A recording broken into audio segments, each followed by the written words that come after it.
ஜீ Tamil Sarigamapa little champ season 5ல இந்த வாரம் வந்துட்டு பீப்பிள் சாய்ஸ் ரவுண்ட் அப்படின்ற மாதிரி தான் வந்து சூப்பரா பிளான் பண்ணியிருக்காங்க. அதாவது இப்போ ஃபைனலிஸ்ட்லாம் யாரு அப்படின்னு வந்து செலக்ட் பண்ணிட்டு இருக்காங்க இல்லையா? அந்த வகையில ஃபர்ஸ்ட் ஃபைனலிஸ்ட் விஷ்ணுவர்தன், 2வது ஃபைனலிஸ்ட் அக்ஷித் நிருபம், 3வது ஃபைனலிஸ்ட் வர்ஜா அப்படின்னு வந்து செலக்ட் பண்ணியிருக்காங்க. இப்போ கம்மிங் வீக்ல 4வது ஃபைனலிஸ்ட் யாரு அப்படின்னு வந்து செலக்ட் பண்ணியிருக்காங்க. இந்த 4வது ஃபைனலிஸ்ட் செலக்ட் பண்றதுக்கு ஒவ்வொரு கண்டெஸ்டன்ட்டுக்கும் பீப்பிள் சாய்ஸ் ரவுண்ட் அப்படின்னு சொல்லிட்டு ஒவ்வொரு கண்டெஸ்டன்ட்டுக்கும் 4 பாடல்கள் ஒதுக்கப்பட்டிருக்கு. இந்த 4 பாடல்கள்ல ரசிகர்கள் எந்த ஒரு பாடல வந்து அதிகமா கமெண்ட் பண்ணி வந்து சொல்றாங்களோ, அந்த பாடல அந்த ஒரு கண்டெஸ்டன்ட்ட வந்து பாட வைப்பாங்க.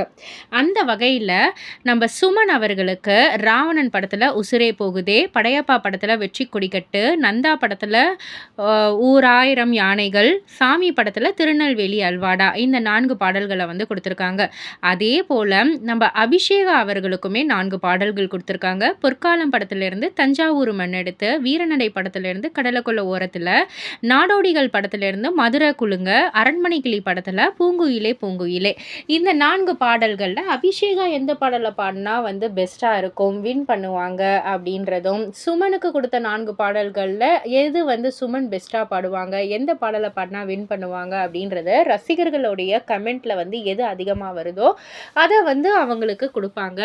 ஸோ இத பத்தி நீங்க என்ன நினைக்கிறீங்க? இந்த 4 பாடல்கள்ல சுமனும், அபிஷேகாவும் எந்த பாடல் பாடுனா வின் பண்ணுவாங்க? உங்களுடைய கருத்து என்ன? அப்படின்றதெல்லாம் கீழ உள்ள கமெண்ட் பாக்ஸ்ல குறிப்பிட்டு சொல்லுங்க. மறக்காம சேனல சப்ஸ்கிரைப் பண்ணி பக்கத்துல உள்ள பெல் ஐகான கிளிக் பண்ணிடுங்க.